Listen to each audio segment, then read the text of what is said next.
Bueno, pues buenas tardes, señoras y señores. Muchas gracias en nombre de Ediciones de La Discreta por acudir a este coloquio con motivo de la presentación de la obra de Carlos Chuchobolsky, Habría una vez. Estamos muy agradecidos al Centro Sefarad por acogernos en sus estupendas instalaciones y, claro, unas muy sentidas gracias de antemano que van para don José María Merino, académico de la lengua y escritor admirado, por acudir a esta fría tarde. Bueno, no tan fría, cuando lo escribí parecía más fría. Al final no ha resultado tan fría, pero en cualquier caso por acudir hasta aquí para hablarnos de la obra de Carlos. Estoy muy feliz de ver escritores, periodistas, entre la no muy nutrida audiencia, pero de buena calidad. Bueno, lo primero que tendría que decir es, bueno, aparte de periodistas, el editor de la obra, que es el que debería estar aquí en La Discreta, que es Emilio Gavilanes, pero bueno, me ha tocado. Lo primero que tengo que decir es que a pesar de mi estatura me siento pues bastante pequeñito aquí arriba, comprometido como estoy a hablar de una obra de literatura que podríamos denominar fantástica. Primero, por no poder acercarme ni de lejos a la sabiduría que atesoran en la materia mis contertulios. Y segundo, por no haber frecuentado yo esa literatura tanto como habría debido. Y luego a lo mejor podemos entrar en razones por las que a lo mejor yo no soy el único en España que tiene ese debe. Por tanto, preferiría dejarles a ellos que elaboraran una lista de referencias a las que poder aproximar Habría una vez, aunque por la proximidad sí me parece que podría decir, porque viene al caso, que esta forma de romper que tiene Carlos los bordes del realismo, de aproximarnos a otras realidades, pues se parece, por ejemplo, a la que don José María utiliza en La orilla oscura. Si en esa novela hay un museo y unos objetos que transportan a otras dimensiones, en el caso de Habría una vez hay un relato de Catalogue 44 c'est arrivé, que entre nosotros llamamos la tienda, porque es más fácil, la tienda de antigüedades, donde es esa tienda la que obra el prodigio de llevarnos a otras costas distintas a las de la realidad pura y dura. Bueno, yo creo que es el relato del conjunto más próximo a lo que podríamos llamar un tipo de ficción fantástica, que algunos podrían incluso llamar ciencia ficción y otros simplemente ficción. Para mí es como, si lo trasladamos al cine, un tipo de relato de ficción cercano a la serie Black Mirror, la que en nuestra juventud se llamaba Rumbo a lo desconocido. Era en blanco y negro, era la primera versión. Y bueno, al final de 2001, si queremos, o a Interstellar, eso sería un tipo de ciencia ficción o de ficción a la que se podrían aproximar algunos relatos de Carlos, y por supuesto nada que ver con Star Wars ni nada por el estilo. En Habría una vez van a encontrar ustedes un conjunto de 10 relatos fantásticos, la mayoría inéditos, otros publicados en revistas literarias, porque aprovecho para decir que Carlos Chuchobolsky tiene una larga trayectoria en el mundo del relato fantástico. Él es nacionalizado español desde el 76, pero bueno, ya ha pasado más años aquí en su país de origen, que es Argentina. Y ha publicado novelas, ha publicado relatos en revistas de ambos lados del Atlántico, incluso de Asia. Y bueno, estos relatos están recogidos aquí y otros que tenemos la suerte de publicar por primera vez en la Discreta. Bueno, en algunos de esos relatos hay una obvia carga alegórica, como singularmente en el primero, que se titula Espacio-Espacio, en el que una pareja habitante de una casa empieza a oír ruidos que recorren las paredes, los techos, e incomprensiblemente pues encuentran excusas siempre para no hacer nada. Parece una referencia clara a las actitudes de laissez-faire, laissez-passer que a veces se detectan en la sociedad y los peligros que al final nos podemos encontrar por ese laissez-faire. En otros cuentos la alegoría es menos explícita. Varios de ellos responden a la idea del retorno, ya sea físico o imaginario, a un pasado del que huyeron por una pulsión personal o del que simplemente fueron expulsados. Y eso quizá también tenga que ver con la historia personal del autor, que bueno, supongo que ha vuelto varias veces a su país natal y ha sentido algunas emociones parecidas a las que aquí se describen, y a veces ese retorno no es físico, es un retorno mental. En cualquier caso, en todos los relatos, o en casi, porque bueno, tendría alguna duda, se rompe la normalidad, en algunos momentos de forma sutil y progresiva, hasta que nos vemos, no sabemos cómo, sumergidos en esa nueva dimensión. Pero en cualquier caso, el nexo común es la ruptura de las leyes de la física, de eso que consideramos realidad posible o imposible. Y lo rompe como palanca, como forma de hacernos pensar, entiendo, en cuestiones universales como pueden ser la memoria, el paso del tiempo, la construcción de nuestro destino, lo que pudo haber sido y no fue, la condición de las personas diferentes, etc. No voy a destripar más cuentos antes de pasar la palabra a Carlos y para terminar con don José María. Déjenme que les hable dos palabras de la escritura de Carlos y empiezo a decirles que no les voy a engañar. No es una literatura fácil de sujeto, verbo, complementos. Y por eso justamente nos fascinó a los miembros del Consejo Editorial de La Discreta. Ya son pocos los que escriben como él o como don José María. Por eso les pido respetuosamente que lean los relatos tranquilamente, sin prisa, no sometidos al estrés, sin ganas de terminarlos, disfrutándolos, porque de otra forma yo creo que se perderían la mitad del disfrute, que es su prosa. Incluso a veces se perderían hasta la historia misma. Por ejemplo, y les voy a confesar algo, ahora que el autor no me oye, la primera vez que leí Viaje de vuelta, que es el segundo relato de la colección y uno de los más extensos, yo sentí que me extraviaba y también sentí que el autor en algún momento se le había perdido algún tornillo a la hora de escribirlo. Sin embargo, quise leerlo una segunda vez, ya con más tranquilidad, en esa posición que les digo de disfrute, y lo que me encontré es con un relato pues bellísimo en el que un atlante vuelve a su lugar, a la Atlántida, después de haber recorrido durante 20 años el mundo por decisión propia, y vuelve en busca de recuerdos y de los seres que amó. 20 años como el tango, no digo nada. Así que amigos, amigas, en estos tiempos en que la literatura se ha vuelto ligera, en los que parece que hay que escribir como hablamos o como habla la media de la gente, esta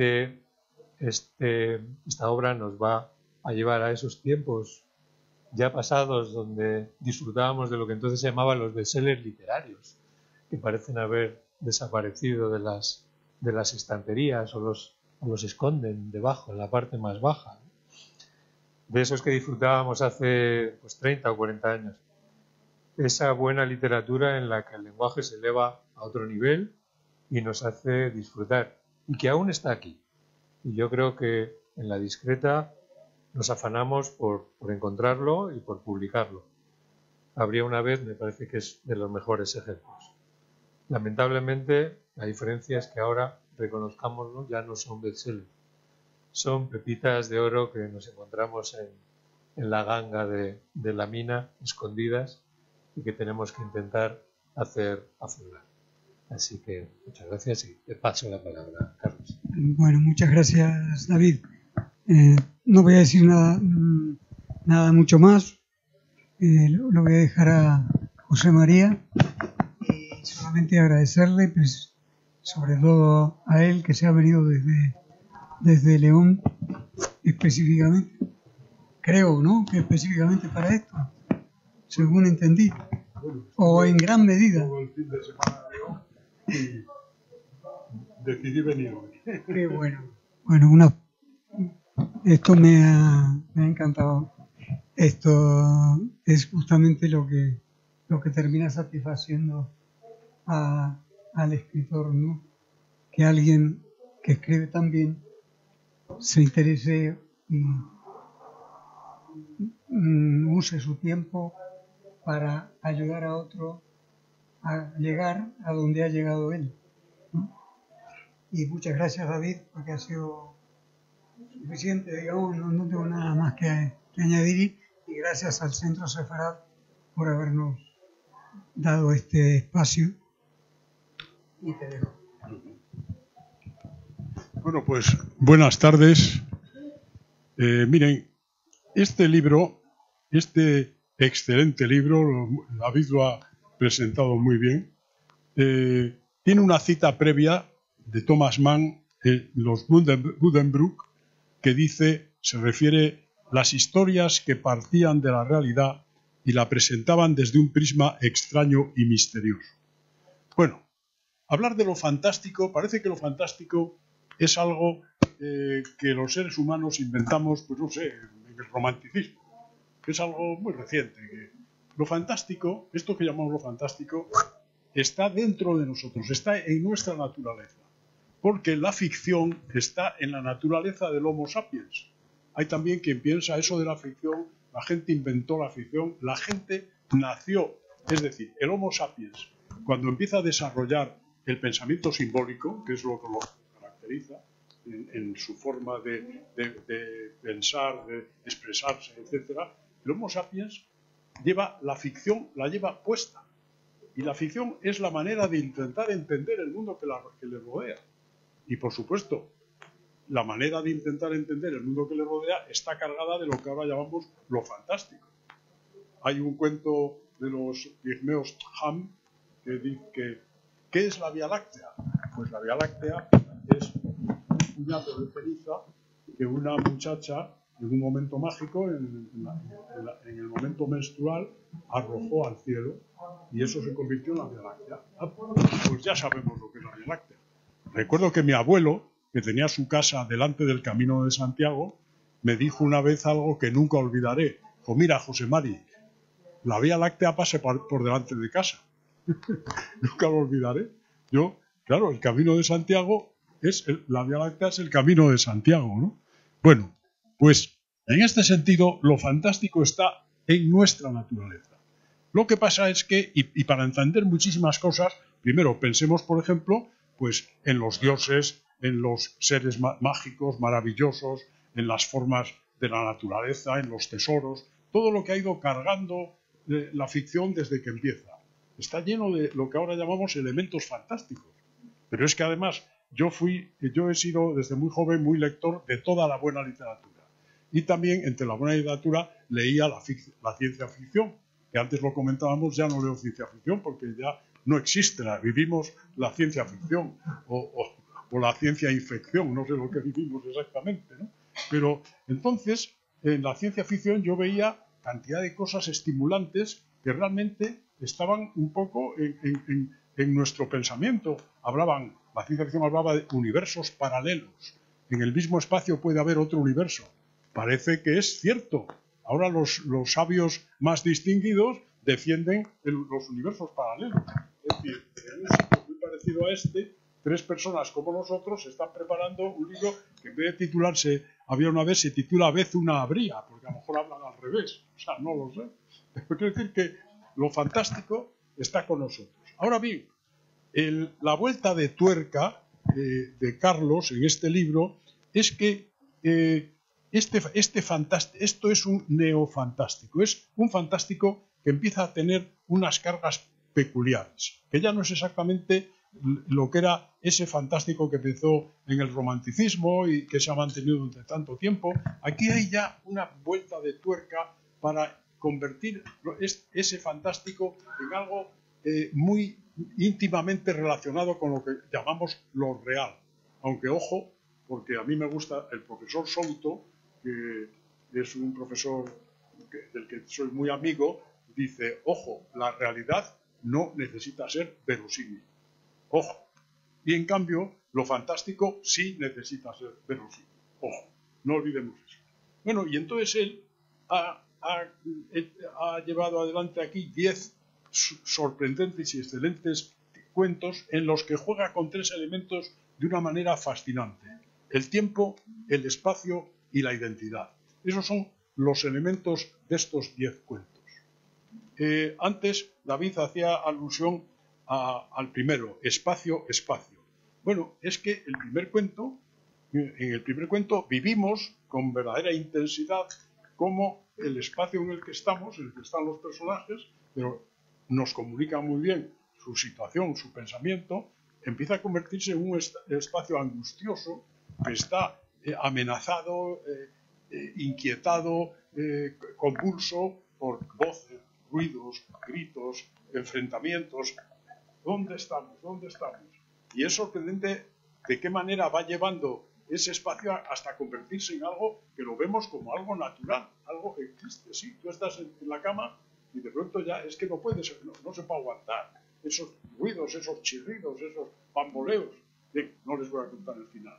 Pero ahí el espacio consigue un enorme protagonismo. Es el protagonista, el espacio. ¿Y qué puede suceder con el espacio, ¿no? Pero luego él, por ejemplo, juega también el segundo cuento, el más largo, Viaje de vuelta. Es curioso cómo nosotros aceptamos, el lector, porque yo me ha sorprendido con qué destreza has conseguido, por ejemplo, que en este caso un viaje de ida sea un viaje de vuelta. Es decir, cómo la idea, el retorno y cómo el retorno se entrelaza en el tiempo con la ida. Y cómo, bueno, aquí hay nombres peculiares que refuerzan el asunto: Anisalón, Benisalem, lugares en Fistia, Lumion, pero cómo un retorno es realmente el viaje de ida y al mismo tiempo es el viaje de retorno y al mismo tiempo es el viaje de ida. Estamos jugando en un espacio-tiempo singular y fascinante, porque lo que hay que decir de los cuentos, efectivamente, no son cuentos, en fin, de leer de un tirón así, y no, son cuentos para entrar en ellos y ver cómo este desarrollo ficcional te va atrapando y te va haciendo sentir exactamente lo que el autor pretende desarrollar. Por ejemplo, luego vamos al tercero, el cobertizo. Bueno, pues fíjense, aquí el tiempo y el espacio se consolidan y desvanecen a la vez. Construyen una memoria y un viaje a la vez imaginario y real. A mí me parece verdaderamente una proeza desde el punto de vista de la escritura. Cómo conseguir que un viaje de ida sea un viaje de vuelta, cómo lo que por un lado vemos que es imaginario, por otro lado vemos que es real, y cómo eso está compaginado y perfectamente urdido. Yo, vamos, me ha encantado en ese sentido el libro. Porque además en todos los cuentos, David aludía antes a Le Catalogue 44 est arrivé. Bueno, es sorprendente. Una persona entra con la novia o con la mujer, bueno, luego no sabemos lo que va a pasar entre los dos, en una tienda, digamos, de antigüedades. Son antigüedades peculiares, pues allí hay objetos, telescopios, en fin, de toda clase de objetos peculiares, mecánicos, etcétera, están allí amontonados. Y entonces a este hombre que le fascinan esas cosas y que él mismo debe tener su casa llena de objetos, y a mí me fascina el personaje porque yo tengo mi casa llena de cosas pequeñitas y peculiares, ya no cabe ni una sola más, y encima mis hijas nos regalaron una vez una casa de muñecas que ya es como el arquetipo de la casa de mi casa, o sea, ya es mi casa es la casa de muñecas un poco en grande, y ahí hay todo. Bueno, pues en ese catálogo el cagantocatro es mentira. Según le dice el dueño a este hombre, le ofrece que se quede allí, que dirija eso, y dice que el catálogo puede ser el 544, que hay infinidad, que cada año se hace una especie de catálogo de ciertas cosas de la tienda, hay muchísimas más. Pero lo que a nosotros nos sorprendente es que, por un lado, el tiempo está pasando ahí dentro, pero allí hay dos tiempos. El tiempo en el que la mujer, no sabemos si le va a dejar después de esto, lo está esperando fuera de la tienda, y el tiempo de la tienda. Y esos dos tiempos no tienen nada que ver, y nosotros, lectores, entendemos perfectamente ambos tiempos.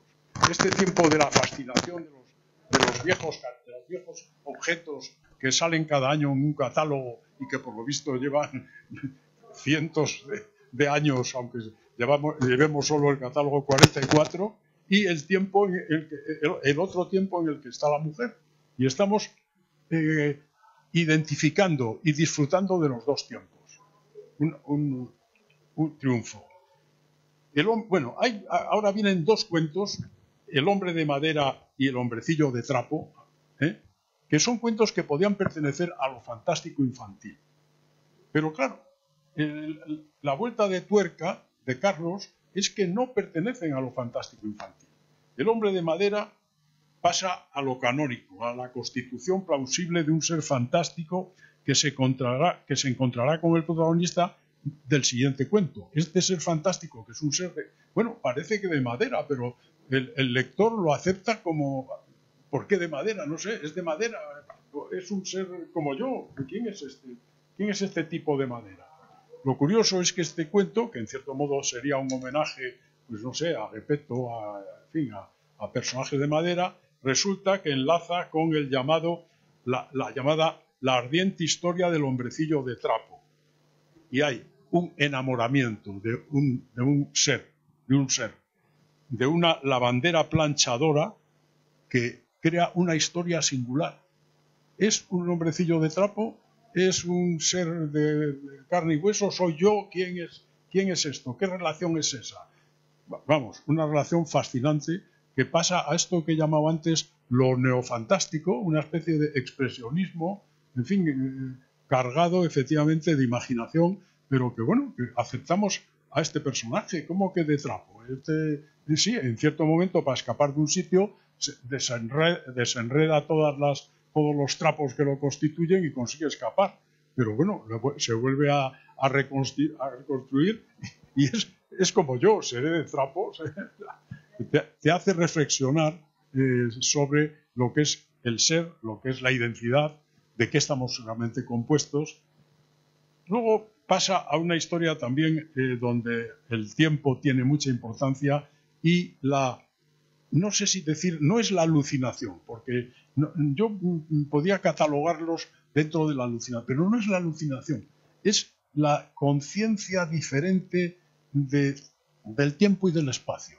En este caso, una fervorosa, una entusiasta del David de Miguel Ángel en Florencia entra a ver el David y le entusiasma tanto que le transmite, muévete, muévete. Y efectivamente, el David se mueve, incluso parece que baja incluso de donde está. Pero el lector no tiene la seguridad de que eso sea cierto, pero tampoco tiene la seguridad de que eso no sea posible.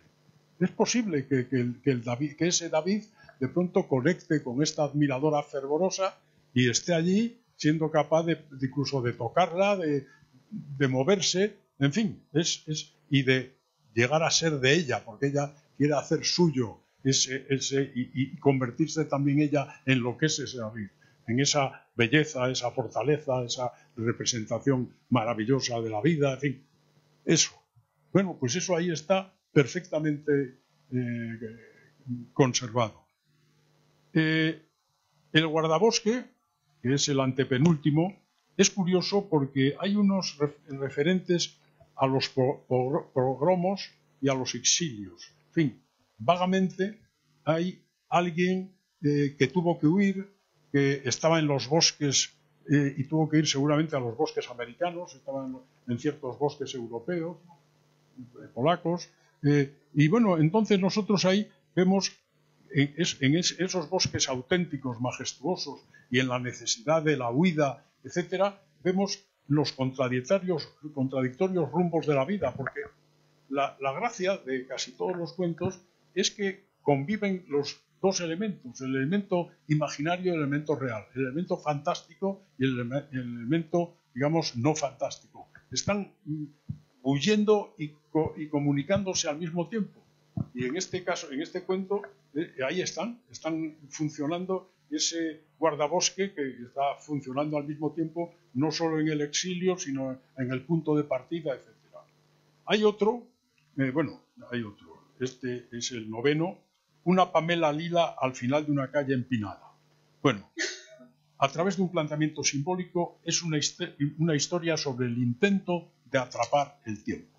La Pamela lila la lleva una señora que está en un punto y el punto de vista del narrador es alguien que la ve y que quiere conectar con ella, un poco para eso, para atraparla, para atrapar el tiempo.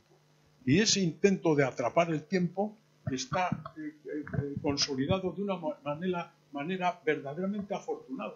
Este libro está cargado de tiempo, está cargado de tiempo moviéndose, de tiempo que es ayer y es hoy y es mañana a la vez. Es realmente un hallazgo feliz, porque yo defiendo que el libro es el objeto cultural más importante que ha creado la humanidad. No va a haber ninguno igual.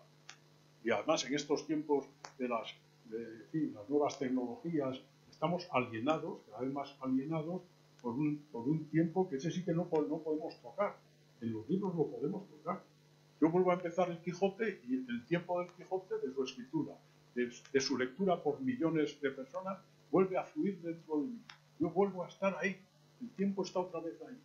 Bueno, pues este libro, el último cuento, se titula El pantalón del otro, que es una fastidiosa y supuesta confusión de alguien que se ha puesto un pantalón que por visto no es el suyo, es el que le acompañó, porque están en un congreso que ha sido un desastre aburridísimo, etcétera. El compañero ya se ha marchado, pero él se pone el pantalón del compañero. Luego descubriremos que a lo mejor no es el pantalón del compañero, que es su pantalón, pero asistimos a cómo está muy bien que ese sea el último cuento. Es un estímulo positivo, el reconocimiento de la posibilidad de que ese pantalón no sea el pantalón del otro, sino que sea el tuyo y que tú has ido conociendo esa confusión y ese renacer de la verdad de un modo lógico. Has llegado a esa conclusión.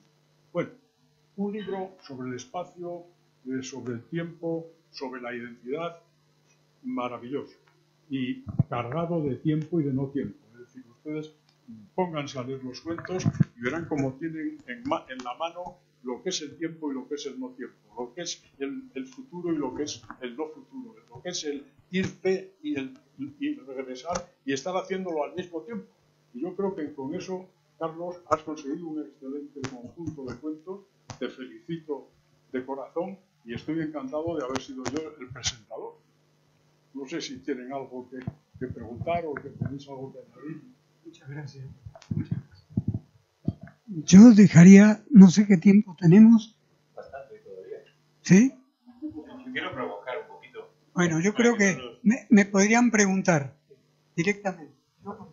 Entonces, Voy a hacer una pregunta un poco provocador.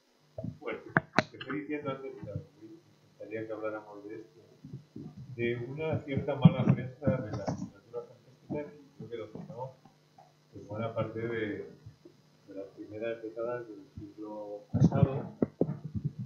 Yo creo que el boom latinoamericano pues frenó toda esa, o digamos aceleró la consideración de lo fantástico. Y la pregunta malvada es, ¿no tendrá el Quijote que ver algo con todo esto? Quiero decir, a lo largo de su obra, que es el Quijote Cervantes, remeda, se ríe, o a veces salva, no a todas, la literatura fantástica de entonces, que era la literatura de caballería. Y yo no sé si eso nos ha marcado a los españoles como para decir, hombre, es que lo que no juega con las normas de la realidad y de la física y de la naturaleza es fácil y no hay que darle demasiada importancia. No sé si hay algo de eso por ahí. ¿Cómo lo ves? Bueno, pues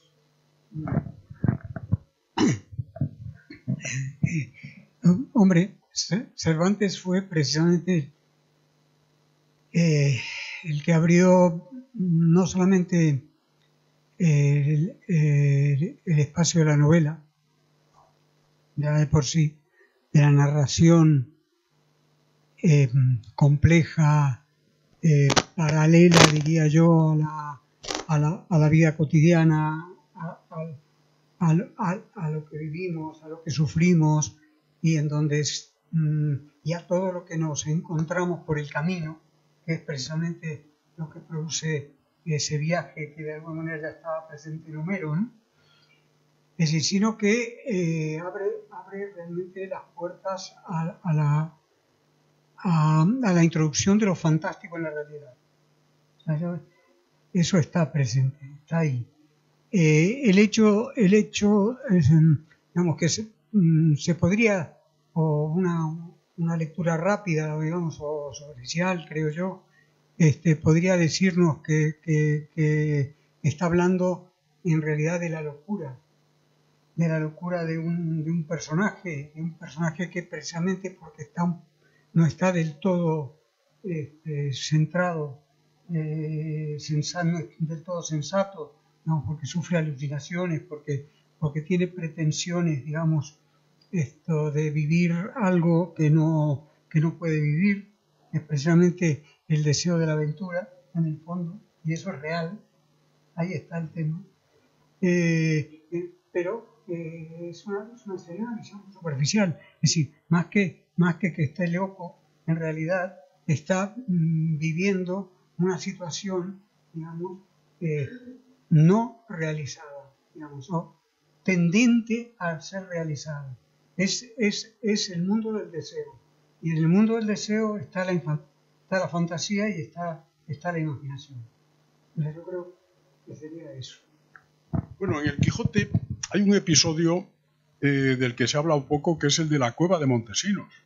Y el episodio de la cueva de Montesinos es un episodio fantástico todo él.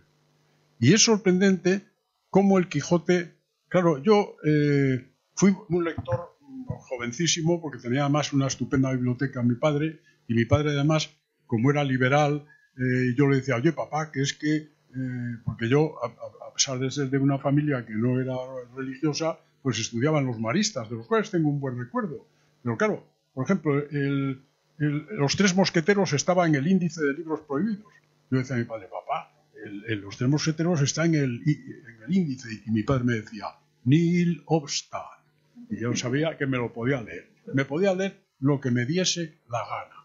Pero, por ejemplo, mi padre, que era un loco fervoroso del Quijote, y yo he heredado cuadritos y he heredado, en fin, un Quijote de bronce asaltando al molino, que es maravilloso, etcétera, no consiguió nunca que yo leyese el Quijote, porque, primero, los Quijotes infantiles que había me parecían algo deleznable. O sea, ¿esto qué es? Segundo, cuando mi padre me contaba el Quijote, resulta que el Quijote era un héroe que perdía todas las batallas. Le cortaban una oreja, le rompían los dientes. Y decía, ¿pero qué héroe es este? Mi padre, ¿por quién tiene admiración? Fue ya cuando yo tenía 15 o 16 años, fui a estudiar a Madrid. Yo era muy lector y conocí a un gran lector que era José Antonio Marina, que estábamos en el mismo colegio mayor. Y entonces me dijo un día, pero Merino, ¿tú no has leído el Quijote? Y yo, pues no. ¿Y cómo no has leído el Quijote? Leí el Quijote y me entusiasmó el Quijote. Y efectivamente, pero en España el aborrecimiento de lo fantástico no viene de ahí. Viene de la Iglesia, viene de la Iglesia. La Iglesia aborrecía lo fantástico. Y cualquier libro, incluso libros inocuos y silva de varia lección, cosas insignificantes, prohibidas inmediatamente por la Santa Inquisición. Porque lo fantástico compite con lo sobrenatural. O sea, y claro, ojo, vamos a dejarnos de bobadas. O sea, lo sobrenatural es la verdad. Y eso de lo fantástico es mentira. Está intentando competir con lo sobrenatural. Yo creo que fue la Iglesia la que paralizó lo fantástico en España. Yo creo que fue. Porque además nosotros la tradición fantástica, caramba, la vida como sueño, caramba, es algo de una solidez fantástica increíble. Y realmente cuajó aquí, aunque, en fin, está la historia está primero en los árabes, etcétera, ¿no? Pero, y luego el romanticismo, el Quijote, claro, el hecho de que tú estés en La Mancha y sin embargo estés en un lugar lleno de castillos y palacios, qué cosa más romántica e interesante. O sea, el Quijote estimuló mucho. Los románticos les encantaba el Quijote, porque el Quijote es un personaje romántico. Es un personaje que cree, como digo yo, cree en sus sueños y lucha por sus sueños. De acuerdo que son unos sueños muchos disparatados, pero el Quijote está cargado de elementos que luego han explotado en el romanticismo, ¿no? Es más, cuando pasaron los años, cuando empecé a leer el Quijote, que ahora lo leo cada 3 o 4 años otra vez, incluso me he atrevido a escribir un libro, porque como Cervantes es tan generoso, dijo, puedes decir de este libro lo que quisieres sin que nadie te premie ni te castigue por ello. Pues yo también voy a escribir mi libro, ¿no? Pues entonces descubrí que no había leído el Quijote, pero montones de libros que me habían fascinado de muchacho eran quijotescos. La Vuelta al Mundo en 80 días, Kim de la India, Huckleberry Finn, pero son exactamente, o sea, La Vuelta al Mundo en 80 días, ahí va este caballero con Passepartout y ayudan a viudas y desfacen tuertos y arreglan cosas, y Huckleberry Finn intenta liberar al negro Jim de su esclavitud bajando por el río Mississippi, y resulta que muchos libros que yo había leído eran quijotescos. ¿Cómo es posible? Porque el Quijote impregnó cantidad de cosas. Y no realistas. Y bueno, al romanticismo le encantaba el Quijote. O sea, porque es un personaje romántico, 100%, ¿no? Ahora, yo creo que lo que hizo un daño tremendo a la literatura fantástica española fue la Iglesia. A pesar de haber tenido al misticismo como creador, digamos, fantástico dentro de ella, digamos. Ya, pero bueno, pero es que en la Iglesia existía la verdad. La verdad. Y lo fantástico era una especie de... Eso no es verdad, es la mentira. Pero claro, si sigue vivo, eso acaba haciendo daño a la verdad. Claro, la Iglesia como institución... que era la que tenía la verdad. Aunque, claro... El dogma. Es competencia entre fantasías. Sí, es competencia entre elementos fantásticos. Hombre, son todos los dogmas, todas las instituciones terminan, obviamente, teniendo un dogma como eje de su existencia. Y todas las instituciones y las actuales, la Iglesia se ha adaptado y es casi una más de las instituciones burocráticas, como las llamo yo. Es decir, son todas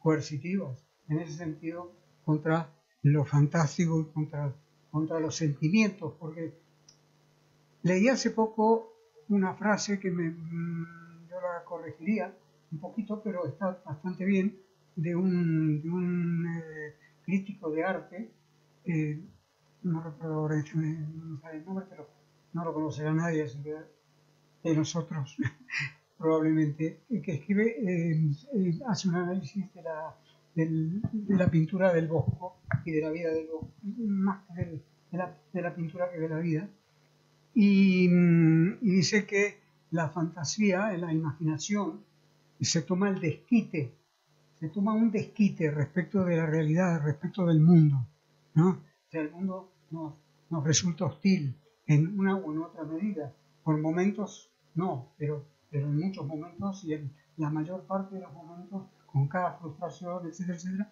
nos da lugar a eso. Entonces, decía este hombre que la imaginación permite o da lugar al desquite del hombre respecto del mundo, ¿no? Respecto de las cosas. Bueno, profundizar. Una pregunta. Sí. ¿Por qué el hombre de madera y el hombre de trapo? Bueno, fueron cosas que fueron saliendo. Es decir, en el caso del hombre, el hombre de madera, digamos, evoluciona, si te fijas. Hay toda una metamorfosis en el hombre de madera y en el hombre de trapo igual. Hay dos metamorfosis, una de un tipo y otra de otro, pero parecidas, similares. El hombre de madera, digamos, es creado en ese sentido hay un guiño, digamos, al golem, hay un guiño a textos, digamos, en donde se pretende que lo inanimado tome vida. Es un poco alquímico, en ese sentido también, ¿no? Es un poco lo de la alquimia. Entonces, se trata, nace, digamos, sin habla, etcétera, etcétera, etcétera, y por eso el hombre de trapo, que se ve que ha leído algo, dice: ¿qué te ha creado, Gepetto? ¿No? Y él dice: no, déjame terminar, y le explica, porque a mí no fue Gepetto el que me creó, ¿no? Y sigue por otro lado, ¿no? Pero va evolucionando, aparte de adquirir voz, adquiere conciencia, y si esa conciencia, tal como yo la me sale automáticamente, sinceramente, me sale automáticamente derivarla de la hostilidad del propio mundo. Es decir, en la medida en que él se ve rechazado, echado en la basura, o despreciado, perseguido, etcétera, etcétera, hay toda una historia de la persecución dentro de ese cuento. Es decir, él va evolucionando y va adquiriendo, por un lado, la capacidad de vivir en el mundo, de aceptar el mundo, engañándolo, ¿no? Evitando que se sepa que es de madera. Y ese es el gran problema que tiene con el hombre de trapo. El hombre, así como termina, y por eso termina como termina. El hombre, dejándolo también frustrado al hombre de trapo, de paso, ¿no? Es decir, el hombre de trapo también es una metamorfosis. Él simplemente jugaba cuando era pequeño con trapos, porque la madre era modista, y el hecho de estar tan apegado a los trapos, lo van convirtiendo en un hombre de trapo, ¿no? Y lógicamente se enamora precisamente de aquella mujer que trata con delicadeza a los trapos, que es la lavandera, la bandera planchadora, ¿no? Obviamente. Claro que tampoco está por la labor, digamos, ¿no? Si plancha o si lava, es porque vive de eso. Eso es otra característica, digamos, creo que van a encontrar los lectores atentos, digamos, a mis cuentos, ¿no? En ese sentido. O sea, nada termina saliendo como quiere que salgan las cosas. Nada. En el fondo hay una cierta tendencia a la frustración, porque la realidad, digamos, no se controla, ¿no? Ni la realidad ni la irrealidad. Bueno, la realidad se puede controlar escribiendo, precisamente. Haces un orden de las cosas. Una pregunta.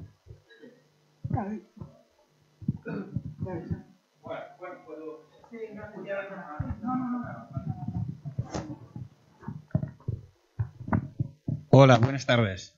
Mi nombre es Juan Manuel y la verdad es que he llegado al libro de una forma un poco casual, porque lo que estaba haciendo ahora en el Centro Sefarad es que estoy haciendo una investigación en la UNED, en la carrera, sobre todo sobre las migraciones latinoamericanas de personas de origen judío latinoamericano.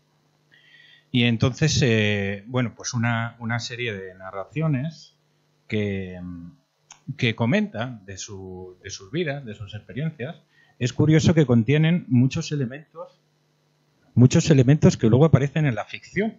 Era lo que decía el señor Merino del tiempo, el espacio y la identidad. Son temas recurrentes en las vidas de las personas que se muestran también en lo que es en la ficción. Entonces, claro, es una cosa que es sorprendente, porque claro, al poner dos planos, digamos, uno más académico y otro más literario, pues eso, da bastante que pensar. Yo no he leído todo el libro, he leído algunos relatos para venir aquí, y entonces la verdad es que el hombre de madera me ha parecido muy bueno. La verdad es que a él le tengo que felicitar porque me ha llevado mucho. Evidentemente sí he visto la referencia al golem por esa capacidad quizá defensiva que tiene, ¿no? Pues para autodefenderse. También en el plano literario quería preguntarte, Carlos, si, por ejemplo, yo he visto alguna referencia, por ejemplo, a Borges o a Kafka. Por ejemplo, en Borges está, por ejemplo, lo de no sé si conocéis el milagro secreto, ¿no? De los dos tiempos que transcurren, ¿no? Que él tiene un tiempo para acabar una obra y en realidad transcurren 2 segundos en la vida real. Entonces es como juega con el tiempo. También quería lo de Kafka. Si acaso yo he visto, por ejemplo, entre el primero y el último relato, ese doble plano, ¿no? Que tú eres el mismo en el primer relato y digamos que tu vida cotidiana cambia, se altera, ¿no? Es un poco como pues como el proceso, ¿no? De Kafka, ¿no? Tú eres una persona, digamos, más normal y de repente lo que te rodea no lo puedes entender. Y, por ejemplo, el último tenía una referencia, por ejemplo, a la metamorfosis que sucede, que es el caso contrario, ¿no? Que es que una persona cambia y el mundo es exactamente normal, pero tú sabes que eres otra persona o estás cambiando. Entonces, quería preguntarte, Carlos, si cómo influye, si esas referencias, por ejemplo, pues eso, ya lo has comentado, el golem, pero también Kafka, Borges y alguna más, para que se pueda tener alguna, digamos, alguna clave.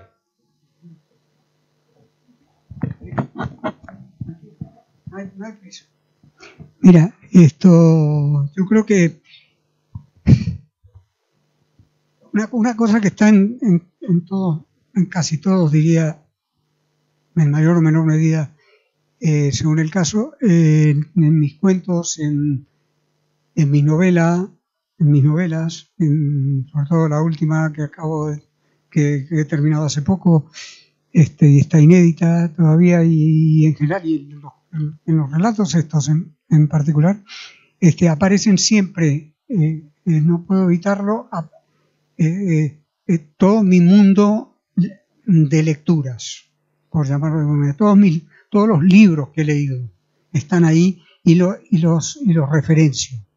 Entonces, por ejemplo, está Cervantes en el Semio, que mencionaba, de la mujer que se enamora de David, del David de Miguel Ángel. Es decir, está el hombre de cristal, de una de las novelas ejemplares, ¿no? También hay una situación de ese tipo. O sea, en ese sentido,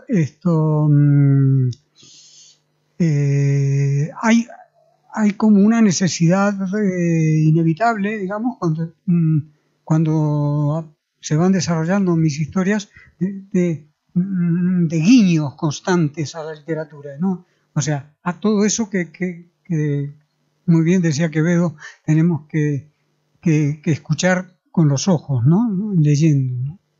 A los muertos, ¿no? Que son todos esos libros que hemos leído, que son muertos vivos, muertos en vida, muertos zombies, digamos, para decirlo fantásticamente, ¿no? Entonces, sí que ahí está Dickens, está Kafka, por supuesto. Kafka para mí tiene un significado muy, muy profundo, me ha marcado muchísimo. Creo que he leído prácticamente todo lo que escribió Kafka. Y Borges, por supuesto, Borges también, igualmente. Con lo cual están todos ahí, y a Borges le influía enormemente Kafka a su vez. O sea, somos somos unos seres que estamos todos influyéndonos unos a otros, ¿no? De una manera muy... Es lo que es un poco lo que hace que el hombre de trapo y el hombre de madera sean coetáneos y se conozcan, aunque sea efímeramente, ¿no? No sé si te he contestado, me he ido por las ramas. ¿Alguna pregunta más? ¿No? Sí, porque Yo sí, creo que para sí. hacer- Sí, porque si no... Más que una pregunta, un comentario, ¿no? Que bueno, ya se han dicho muchas cosas muy interesantes que prácticamente se ha recorrido todos los puntos que presentan los relatos de Carlos, ¿no? Primero, destacar que el relato es como la quinta esencia de la literatura, ¿no? Es lo más difícil, donde el autor tiene que concentrar en unas pocas páginas un mensaje, tiene que encontrar al receptor del mensaje, él tiene que construirse el papel de emisor. Entonces ahí, bueno, no quiero alargarme, lo que me gustaría destacar, no me he leído todos los cuentos todavía, pero la habilidad con la que consigue en los fantásticos que me he leído, que como digo no han sido todos, consigue atraparnos. Es decir, que vamos, por ejemplo, en Espacio o en el de la tienda, el catálogo 44, nosotros empezamos a leer una situación que es abiertamente absurda, ¿no? Donde empiezan a ocurrir unas cosas que ante las cuales uno reaccionaría de una forma lógica y el protagonista no lo hace así, hace lo contrario, justamente. Sin embargo, nosotros poco a poco nos vamos identificando, o bien, como decía David, por la pasividad, que a veces adoptamos inexplicablemente hasta conducirnos a una situación irreversible que en principio era muy fácil de haber evitado, o en el de la tienda por la curiosidad. Es lo que yo creo que algo que en principio se presenta como absurdo por la situación de que su mujer lo está esperando, de que precisamente no la quiere enfadar, pero la atracción del planteamiento que se le ofrece, pues te atrapa, lo que, en mi opinión, refleja muchas situaciones de nuestras vidas. Bueno, no es una pregunta, como decía. Sí, muchas gracias. Sí, efectivamente. Gracias. Bueno, sí, creo que es una de las grandes virtudes del libro, porque no le hace falta...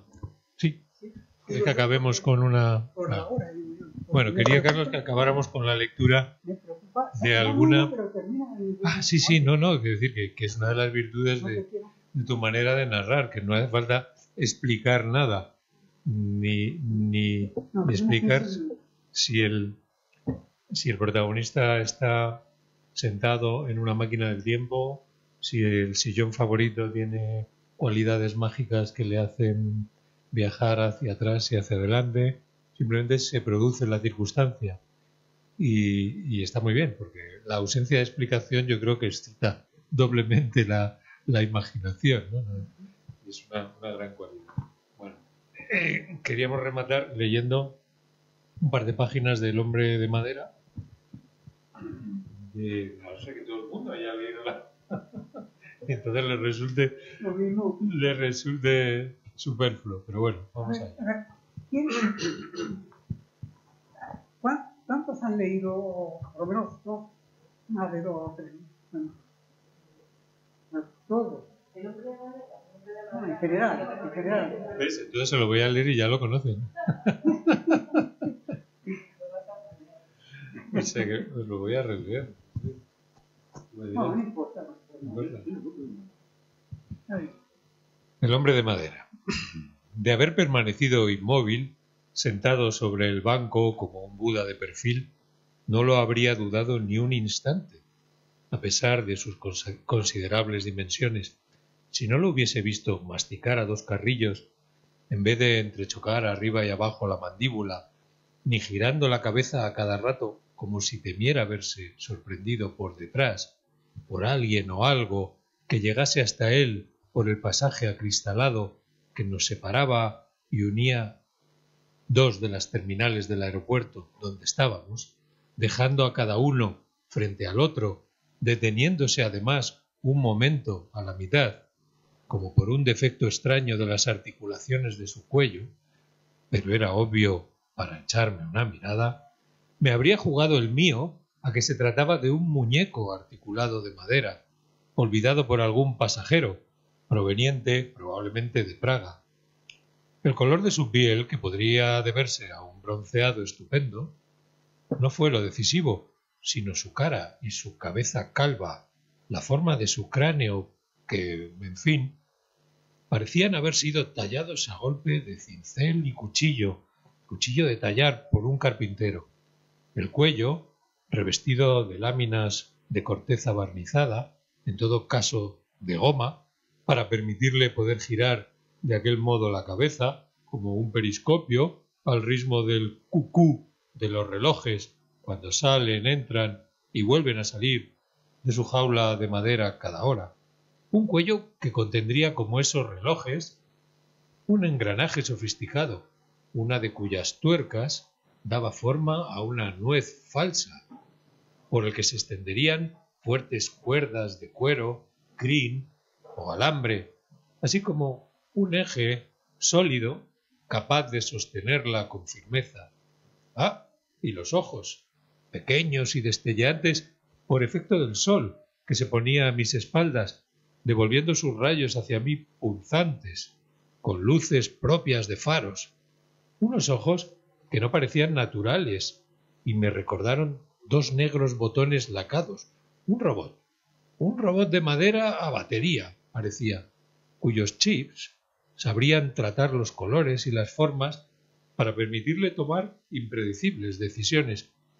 Y comenzó ciertamente a preocuparme que, al detener la cabeza y enfocarme, estuviera capturando lo que yo ocultaba, fotografiándome o peor aún, radiografiándome mediante un componente más del sofisticado ingenio que le daba vida.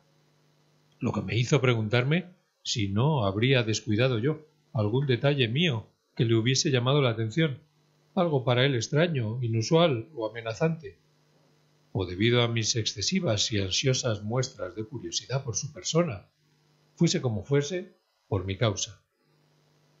Estaba, sin embargo, preguntándome cómo conseguiría mantener quieto el cuerpo entero al girar tan solo la cabeza cuando, presa de una especie de cortocircuito, se detuvo, clavando la mirada en la mía con destellos inquietantes, y todo se precipitó. El hombre se levantó, impulsado por su mecanismo, y en 4 largos trancos se plantó a 1 centímetro escaso de mis piernas agarrotadas, hechas nudos, para mirarme provocador desde arriba. Sin duda, yo habría llevado las cosas demasiado lejos, con ingenuidad y absoluta desvergüenza, por lo que decidí arriesgarme y explicárselo como mejor pudiera, abandonando la posibilidad perdida de escabullirme haciéndome un ovillo y descolgándome como una culebra por la primera ventana abierta que encontrase, sin poder ya liberarme del poder hipnótico de aquellos 2 botones negros que, rielando en sus ojales tallados, parecían dispuestos a desabrocharse para saltar sobre mí. ¿Y qué decir de esas manos, que temblaban y que sin duda podrían allí mismo deshacerme en un instante?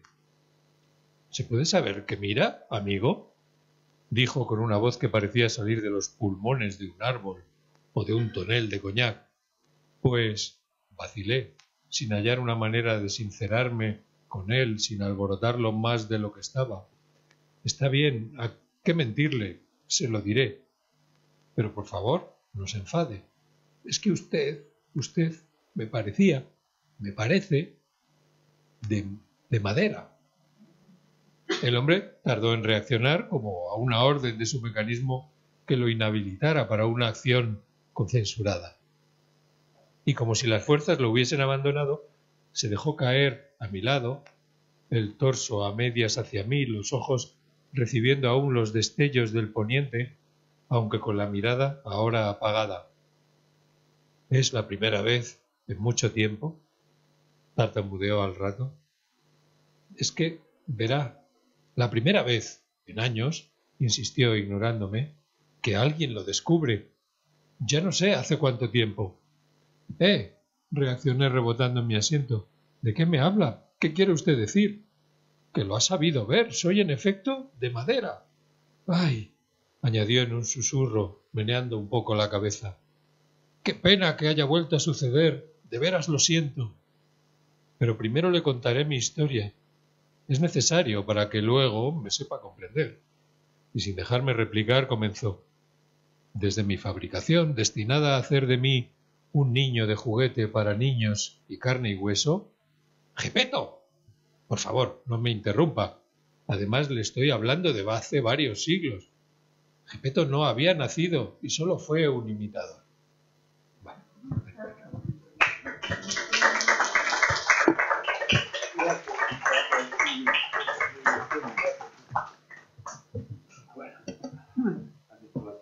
Parece que Hemos cumplido. tenemos 8 minutos. Tenemos 8 minutos. Aprovechemos. Emilio, ¿quieres contar algo de tu aventura como editor del volumen de relatos? Solo quería hacer una pregunta. Sí. Una pregunta. David ha planteado la lectura alegórica de la literatura fantástica. Siempre va acompañada a la literatura fantástica esa posibilidad, la lectura alegórica o metafórica o simbólica. Muchas veces se dice que la lectura simbólica engrandece, agranda el texto original, pero no podría ser una reducción, porque a mí me parece que la lectura simbólica o alegórica del cuento de Espacio, lo que hace es empobrecerlo realmente. Y además las lecturas alegóricas o simbólicas lo que hacen es negar esa fantasía y volver al mundo real otra vez. En el fondo, esas lecturas lo que hacen es empobrecer, ¿no? Realmente. Interesante cuestión. Vamos a ver, si vamos al caso, intencionalmente, mi intención, en el fondo,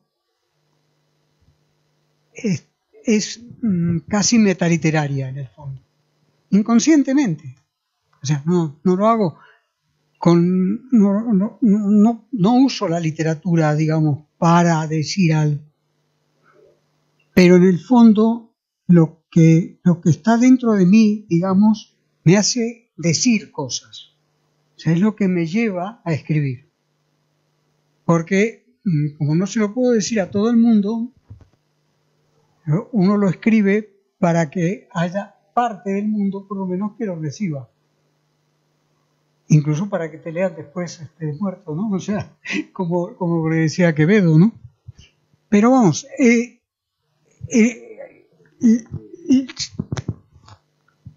una lectura en profundidad, analítica, muy crítica, descubre para cada lector ese trasfondo. O sea, puede o no descubrirlo. Puede quedarse en la superficie o puede ir más al fondo. En el caso de Espacio, que es el que te permite decir esto, o preguntarme, digamos, este tema, yo creo que hay la intención principal en todos mis cuentos y en este en particular también, está en el fondo en poner en solfa, poner de una manera crítica, vamos a decirlo en términos generales, bastante irónicamente en muchos casos, al ser humano, a la conducta humana como diría que penosa, en última instancia. O sea, los personajes de Espacio sufren una situación Pero más allá de que sea esa la situación que sufren, es decir, el comportamiento que tienen hacia esa situación es un comportamiento indolente. O sea, se dejan llevar, ponen por encima de lo que les pasa la importancia de ser benévolos con los seres que creen, que entienden o que sienten que están dentro de las paredes. Y eso es lo que los lleva a la catástrofe, esa benevolencia. Entonces, de esa benevolencia yo me río. Hago lo que el Bosco cuando pintaba. Entonces, eso es lo que más me importa en todo caso. No me importa, me inquieta, digamos, y me hace expresarme automáticamente, ¿no? No sé si quieres decir algo. No, es que lo simbólico está en nuestra naturaleza. Es que es así. Pero es sorprendente cómo, por ejemplo, no sé, los ruidos, o sea, estoy haciendo música, es decir, los truenos, el soplo del viento. Al final, inventamos el tambor, inventamos la flauta, no digamos lo más que nos hemos inventado, pero es eso lo que hemos, a través de estos elementos simbólicos, hacemos la música. Queremos pintar el bisonte. A mí la pintura que más me gusta del mundo es el bisonte de las cuevas de Altamira. No existía el arte entonces, pero, hombre, y representaban los bisontes. ¿Para qué? Seguramente para producir más, para que hubiese más bisontes fuera, para poder cazarlos. No sé para qué. La pintura. Pero es que, ahora, el mundo simbólico, claro, es peligroso. Por ejemplo, ¿por qué somos sapiens? Parece que ahora ya hay que, yo se lo he oído a uno de los últimos académicos de Bermúdez, de Castro, yo ya lo sabía, pero él le da mucha importancia, yo no le daba tanta. Fuimos el primer ser vivo que manipuló el fuego. El primero. Y el único. Ninguno de nuestros primos primates ni los ha manejado el fuego. Nosotros manejamos el fuego. No. Bueno, ¿cómo llegó a Prometeo? Le roba el fuego a los dioses y nos lo dona. Es decir, inventamos una historia simbólica porque, no sé, porque le da otra trascendencia y además porque ya habíamos inventado a los dioses y había que darle cuerpo a ese mundo. Es curioso, peculiar. Lo simbólico está en nosotros, pero también lo simbólico puede dañar la verdad.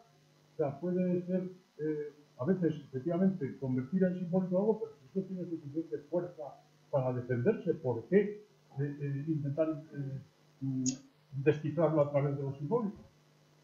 Ese problema también lo llevamos puesto. O sea, esto va en el paquete, ¿no?